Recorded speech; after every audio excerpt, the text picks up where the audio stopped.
Hello, welcome to Budapest and round 5 of the FIA GT Championship. The Hungarians are about to experience the world's top sports cars racing wheel to wheel. And it's always an awesome sight, whatever the result, but this year so far, it's been all Mercedes.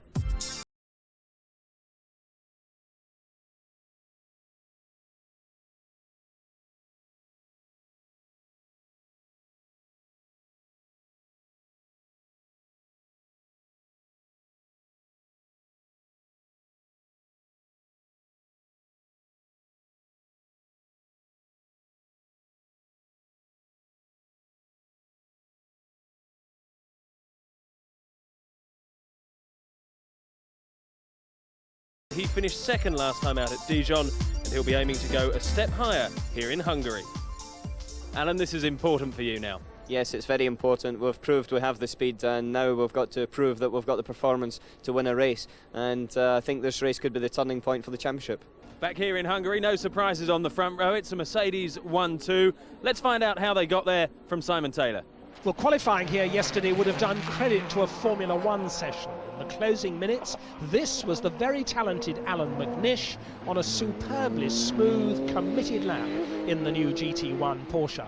Schneider's 1:29.86 to beat as Alan comes through the final right-hander. The seconds are ticking away. Is it going to be a Porsche on pole? He crosses the line. The watch stops at 1:29.451, and that puts McNish on pole position. But not for long. Here's Ricardo Zonta's final effort in the number 2 Mercedes, which was another 2/5 quicker. And finally, as the checkered flag came out, the reigning champion, Bernd Schneider, restored law and order and dipped under 1:29 to get the pole position back, to the absolute delight of Mercedes racing boss Norbert Haug and the rest of the team. That's 5 pole positions for Mercedes in 5 rounds, the 2 silver CLKs on the front row, but for Bernd Schneider, it's all in a day's work. Alan McNish was, as always, still cheerful. Hey, and by the way, you want to look at all the girls around here, not me. Not me. I'm not very handsome. The girls, like, look at this. Smile. Yay! But as we prepare for this afternoon's race, Alan has his mind on beating Mercedes. This morning in the warm-up we were quickest, and so I think that bodes for a good race. The only unfortunate thing is we're behind them at the start, so we're going to have to try and pull one out the bag here. 4th on the grid is the other GT1 Porsche of Jörg Müller, and 5th, David Brabham in the Panoz, which is having quite a season. Yeah, it's been quite a good year really for us. Difficult to beat the 2 works teams, but we've been giving them a hard time. We've had 2 podium finishes in 3rd place, so we're quite pleased, and things are progressing well. Things aren't quite so rosy in the GTC McLaren camp. Jeff Lees has qualified 10th, but he reckons his car doesn't like the tight, twisty nature of the Hungaroring. And here is that tight, dusty little track, and it's very hot here today. 3 hard hours ahead of the 28 starters. Is this going to be the day on this tight track that the Mercedes finally gets beaten by the Porsche? Marcos, incidentally, the leading GT2 qualifier. They're coming up to the rolling start. The lights are green. 2 Mercedes at the front, 2 Porsches behind them. They come storming down to the first corner, and it's Schneider who's got the lead. Schneider from Zonta, from McNish, and there's a Mercedes spinning in the middle. It's Bernd Mailander who's spun right in the middle of the first corner. One of the 911s has hit him. Somebody else was involved as well. The rest of the field streaming out down the hill behind us, but there is wreckage on this first corner down here below my position. That's one of the GT1 Porsches which has been damaged. A lot of its front bodywork is falling off. The Mercedes is still stationary in front of me. There is the 911, which is the car of Alfred Hager, and his race, I would think, is run, and yes, there's a red flag. They're going to red flag the race, so that means that we have to go through the whole starting procedure again, all the fields coming round to take up their positions on the grid once more. But that was Bernd Mailander in the blue V12 Mercedes, who spun coming all the way down the inside. We're going to see it again. He gets into the pit lane exit. The car starts to get away from him. He swings one way, then the other, locks up the brakes, clouts the back of one of the Zach Speed Porsches, and then spins across as the Vipers manage to avoid him. The GT1 Porsche clips him, and so does that 911, which actually hits him amidships. Now, the McLaren was also involved. I think the McLaren was hit at the back. Let's hear from Jeff Lees. Nothing to do with me. The Mercedes just locked its brakes and slid straight into the back. Spun me round. Yes, we're seeing exactly that. Look at Mailander on the outside. As he brakes, he clouts the McLaren, also clouts one of the green Zack-Speed Porsches. Most of the other GT2 cars manage to avoid him, but as the wreckage flies in the air, look at that white and green Porsche, bang! Hits him amidships. A lot of damage to those two cars. I'm sure we're not going to be seeing them take the restart. The crowd waiting for the wreckage to be cleared. The grid are now reassembled, and they go off on another rolling start lap. The grid order just the same as it was before. Schneider and Zonta in the two silver Mercedes at the front. Then McNish and Muller in the two white Porsches. Then the silver Paynos. They're on the final start-finish straight now. The lights are green. The race is on. Once more, the two Mercedes move as one. It's Schneider who's just easing away from Zonta. McNish is right there in third place. Muller is fourth. The Paynos is fifth. Then the two green Porsches split by the remaining blue Person Mercedes, the big V12 one which is still there. They go round behind the pits, down the hill through that tight left-hander, second gear left-hander, accelerating away from us across the valley, and Mercedes, Porsche and Paynos, and then two more Porsches and another Mercedes, and Bernd Schneider is already making a break. Bernd Schneider has the lead. Ricardo Zonta in second place. Those are the two silver Mercedes. Alan McNish, the young Scot, is in third place in the first of the two Works GT1 Porsches. Jörg Muller in fourth place in the other one. And in GT2, the race within a race that we have in all of these FIA GT rounds, it's a Marcos in the lead. The one Marcos in the race, driven by the Dutchman Cor Oyser, is leading the two Vipers, Pedro Lamy and Carl Wendlinger, second and third in GT2. But Cor Oyser's Marcos leads GT2. Mercedes lead GT1 as they come round to complete their first lap. It's the silver car with the yellow mirrors that's the number one car. That is Bernd Schneider. The car with the red mirrors, the number two car, is Ricardo Zonta. And already you can see what Mercedes' strategy is. Schneider makes the break. Schneider is pulling away, his car nodding under braking as he goes in the steep downhill long turn one. And the number two car, Ricardo Zonta, his job is to keep all the opposition behind, try and slow up Alan McNish. Well, Alan McNish is so close to the number two Mercedes, he's almost underneath its rear wing, but he won't be happy that Schneider is getting away. The computer tells me that at the end of that first lap, 1.2 seconds, the caption confirms it, 1.2 seconds the gap between the two Mercedes, and Alan McNish actually 1.8 seconds, all but a fraction, away from the leader. McNish in third place. The Paynos is fifth. Then the two Zack-Speed GT1 Porsches of Bartels and Sandy Grau, and the sole surviving V12 Mercedes in 8th place, because of course the teammate to that car, the other blue Mercedes, was taken out in the accident which stopped the first part of the race. Schneider looking very smooth. Left-hand drive car, of course, leaning across the cockpit when he takes a right-hander.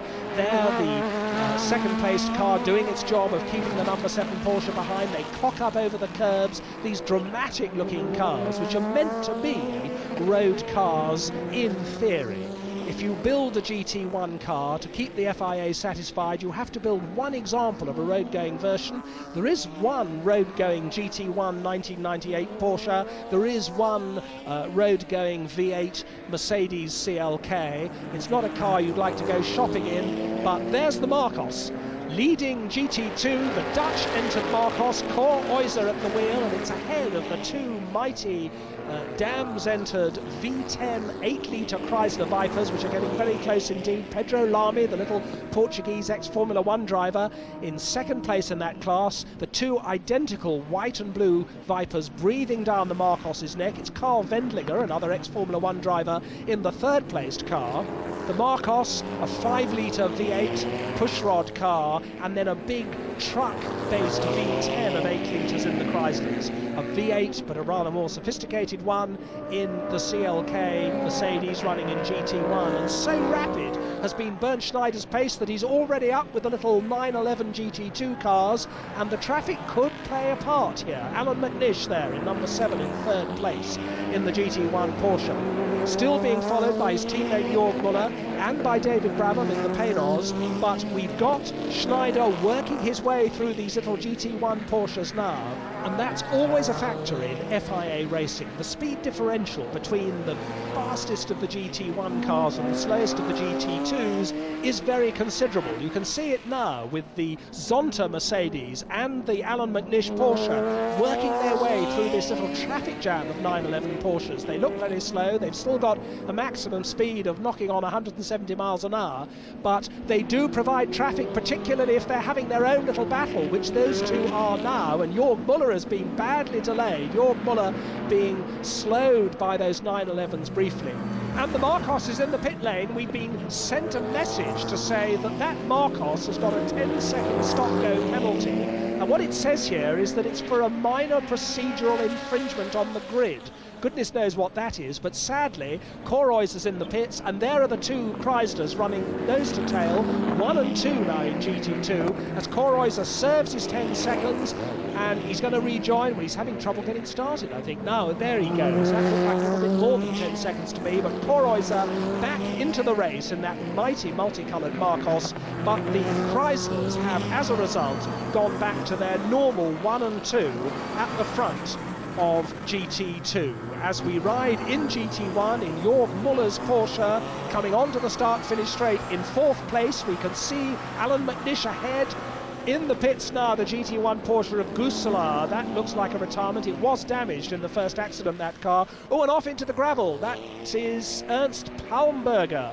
Now we've got Jörg Müller, the car we're riding with, on the tail of the leading Viper. Pedro Lamy is lapped by Jörg Müller in the Porsche he's sharing with Bob Wallach. He's still in 4th place, coming up behind one of the 911s. A yellow flag waving there. That was for the white Porsche that's in the gravel, and he had to wait until he'd passed the yellow flag, did Jörg Müller, before he overtook and lapped the slower 911 GT2. Those are the regulations. In the pits now, one of the Zackspeed Porsches. A little bit of damage at the front on that car, and this is a routine stop. We're into the routine stops now. Michael Bartel's out of the car, Armin Hahne taking it over, Jeff Lees coming in the McLaren, and Thomas Bashir, the owner, the German amateur sportsman, owner of that car, will no doubt be taking over from the very experienced Englishman Jeff Lees. McLaren's played such a major role in FIA GT racing last year, but this is the only McLaren doing this championship consistently in 1998. Bernd Schneider, the leader, on the tail of Marcel Thiemann in one of last year's V12 Mercedes, and Thiemann always going to be slower than Schneider, but I think that Thiemann's car is in a bit of trouble. Certainly Schneider goes on his way, followed by Thiemann. Schneider in the newer lightweight V8 car, and Thiemann in the older, heavier V12 car. Once more we ride with Müller. Once more Müller has one of the ever-present 911 GT2 cars to lap. He does so, and I think that Marcel Thiemann has stopped out on the circuit. There he is. The blue V12 Mercedes has now stopped, and he's moving it to a safer place, but obviously his race is run. Alan McNish on the tail of Armin Hahne, whom he's lapping. In fact, Armin Hahne holding him up badly. Hahne has just taken over that green Zackspeed GT1 Porsche. Alan McNish hasn't come in yet, but McNish, oh, badly held up there again. Armin Hahne just moved across in front of him in a disgraceful fashion. Both of those cars effectively works cars. The green cars are run by Zackspeed, but McNish is clearly so much quicker than Hahne. Now we've got Schneider in the pits. Schneider worms his way out of the cockpit of the number 1 Mercedes, worming into the cockpit now. His equally tall co-driver, the Australian Mark Webber.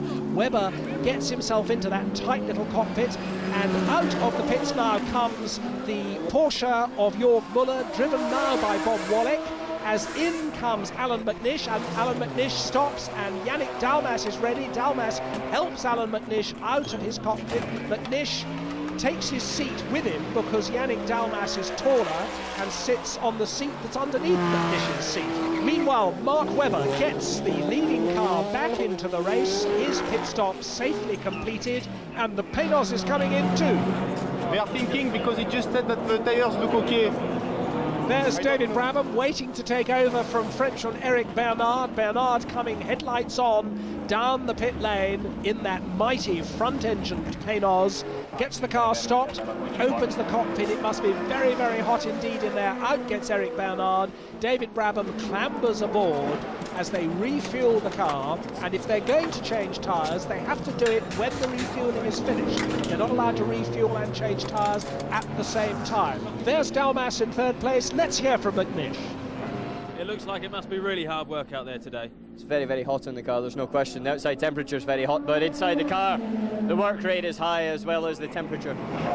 Yes, there's even the usually cool Schneider feeling the heat in the Mercedes pit. And one of the Vipers in trouble. That's the Carl Wendlinger Mark Duez Viper, apparently being retired, and the McLaren being wheeled away. Jeff Lees and Thomas Bashir out of the race. Meanwhile, Klaus Ludwig at the wheel of the second-place Mercedes. Mark Webber at the wheel of the leading Mercedes. Yannick Dalmus leading the Porsche pursuit in the Alan McNish car. Can the Porsches take the fight to the Mercedes? There's still a long way to go.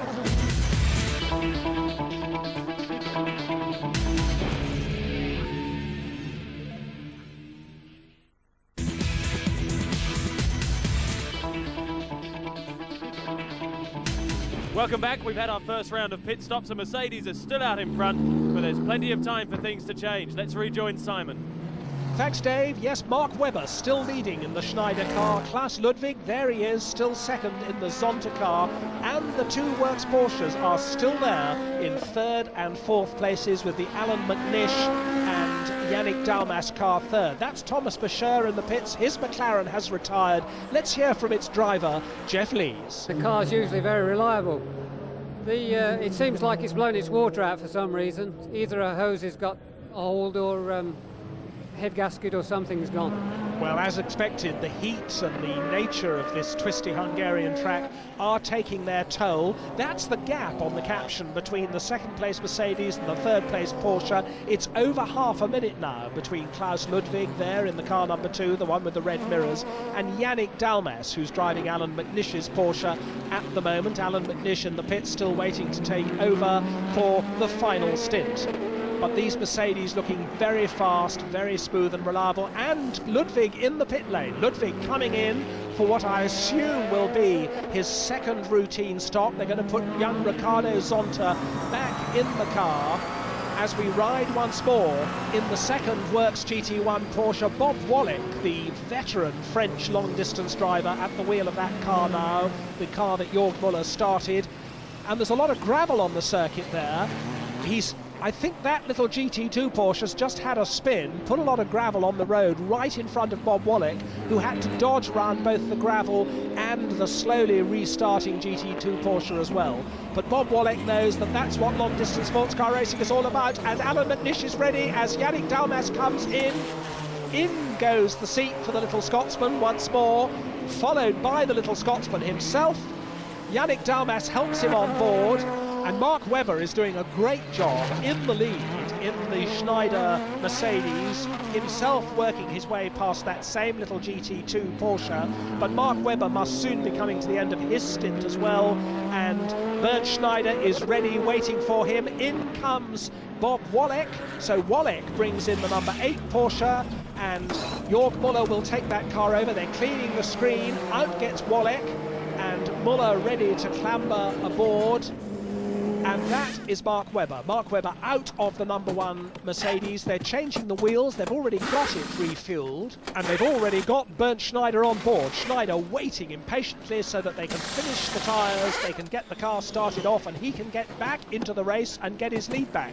A lot of activity in the pits at the moment, because most people are doing this 3-hour race in 3 stints. The car started, away goes Bernd Schneider, puts a bit of rubber down on the pit lane and goes rocketing back onto the downhill entry to the first downhill corner at the Hungaroring. And meanwhile, we've got the Panos in now. The Panos being refueled. David Brabham already out of the car. There's Eric Bernard being strapped in, and they're refueling the car now. And there's a fuel spill. There's some fuel spilt on the back of that car, and it's on fire. It's on fire, and David Brabham's pushed back, and Eric Bernard's out of the car. They've got the fire extinguishers on it very quickly. All the mechanics have stood back.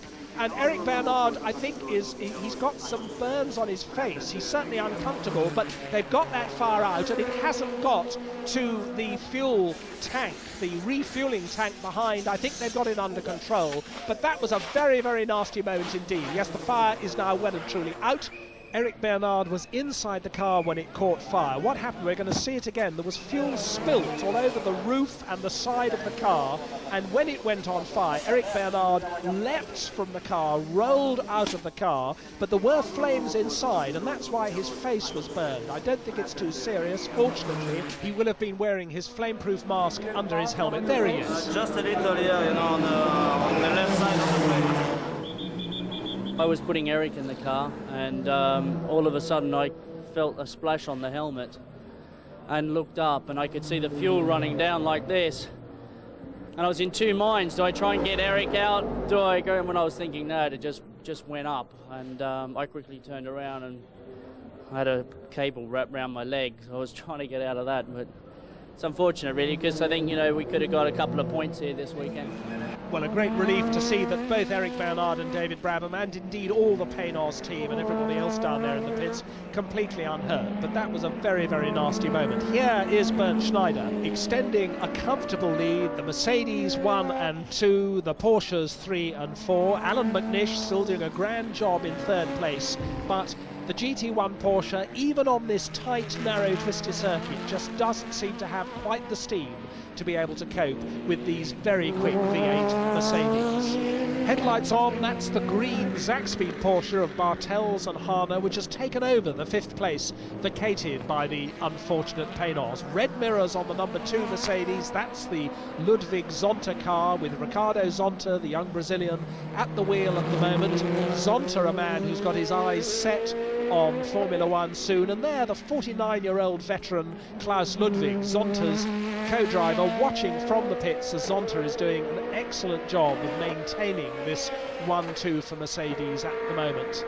In fact, he's actually closing the gap a little bit on Bernd Schneider. Schneider picking his way through the back markers, and the gap between the two Mercedes less than 18 seconds now. There it is, in fact, 17.9 seconds between Schneider and Zonta. And although we're in the closing stages of this race, it's certainly not over yet. Remember, in the last round at Dijon, the leading Mercedes had a suspension failure pretty late in the race, and Schneider has done this game for long enough to know that it's late in the race that the mistakes can come, that the concentration can lapse. It's now that you have to work your way through the back markers with particular care. The track is slippery, the drivers are tired.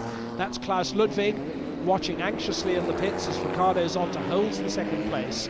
And there the gap between leader Schneider and third man McNish, 56.7 seconds now, a long way, and McNish knows that there's nothing he can do about these V8 Mercedes CLKs. All he can do is keep his Porsche on the straight and narrow and go for a podium. Schneider starts his penultimate lap now, the Mercedes nodding as the brakes go on as he comes down into that long, long right-hander that takes him onto the left-hander behind the pits on the Hungaroring, the same circuit used in the Hungarian Grand Prix by the Formula One drivers. They find it pretty tight and dusty, and so have these GT1 cars. The GT2s always there to be lapped, and Schneider picks his way between a couple of them now. In that GT2 class, incidentally, the Chryslers are no longer leading. It's actually Sascha Massa and Bruno Eichmann in their 911 GT2 Porsche, and they're running in a remarkable 6th overall. They're ahead of the Pedro Lamy Beretta Chrysler Viper, which is in 2nd place, and that multicoloured Marcos, to the delight of the few British enthusiasts who've made the trip out to Hungary to watch this race, the Marcos is still there in 3rd place in GT2. Now you can see in the front air intake of that leading Mercedes. It looks a bit green in that bottom air intake, and as I look at the computer readout of the recent lap times from Bernd Schneider, he had a slow lap a couple of laps ago, and I'm told that his car was seen slithering across the grass, so the normally metronomically smooth Bernd Schneider has in fact had a moment off the track right in these closing stages of this race. He's coming up now to start his final lap, so that off doesn't seem to have done him any damage at all, but that is an indication of just how tough and grueling and exhausting this race has been. The cockpit temperatures, we know, are tremendously high. It gets very, very hot inside these GT1 coupes, particularly, of course, in the front engine one, the Paynos, which we lost to a fire earlier on in the race. But Bernd Schneider knows he's made one mistake. He's on this final lap. He's still got some GT2 cars to pick his way past, which he does now, passes one of them as he goes up the hill to the sweeps at the other side of the valley. And only half a lap now stand between Bernd Schneider and the checkered flag, and this is going to be his third win, Mark Webber's third win of the season, and it's going to be Mercedes' fifth win out of 5 rounds in the FIA GT Championship. Their domination of the series this year has been absolutely total with this new lightweight V8 car. They took it to Le Mans, incidentally. It wasn't reliable, and that was the one piece of glory that Porsche have been able to have this year in the famous French 24-hour race. But in the FIA GT Championship rounds, Porsche have been completely conquered by Mercedes, and it's ironic that Bernd Schneider is now lapping the Bartels-Hamer Zakspeed Porsche for what must be the 5th time in this race. He's just got the final left-hander behind the pits, and then the last long right-hander, which will bring him onto the start-finish straight. As it does so now, the Mercedes-Benz crew are waiting to cheer him home in the pits, as is Mark Webber, and Bernd Schneider wins for Mercedes-Benz in Hungary. Mark, well done. Third win of the season for you now. Yeah, it was a great race for us. Obviously, Bernd did a good job at the start and the beginning, and I got a nice little buffer for him in the middle, so it's 1-2 for the team. It's fantastic. Another all-conquering display by Mercedes. 5 races and 5 wins this season. In the past couple, Porsche have edged slightly closer, but they've never yet mounted a convincing challenge. There has been a change in GT2, so the Vipers run is broken. Beaten for the first time by Sascha Masson and Bruno Eichmann in the Porsche, the British-built Marcos finished a creditable 3rd. There's still nothing to ruffle the composure of the Mercedes team. Schneider and Webber certainly look relaxed. Fastest lap of the day fell to Ricardo Zonta in 2nd place, and yet again 3rd for Yannick Dalmas and Alan McNish. Alan, well done. Podium again for you. Yeah, we managed to pick up a 3rd position. Not exactly where we'd like, but after the first stint it was pretty obvious that we weren't in a position really to catch the Mercedes the way that they took off in the 2nd stint. They decided to change all the tyres this time, and we went for a double stint, which I think was the best thing for us. However, they planned, with their setup, they planned their thing a little bit better. How much progress are you making, do you think, in catching them? Oh, we're making a lot of progress every time. We're coming out with new bits and pieces. Michelin are coming out with a new tyre. However, all the time we're progressing, so are they. And so it's not as if the ball sits still. It always keeps on moving, but you know, that's part of motor racing. That's why we're in it. We're in it to win. Today we didn't quite do it, but we're getting closer. So we're halfway through the season now, and the 4 Mercedes drivers have a 23-point lead over their rivals, who must be wondering how on earth they can get on terms.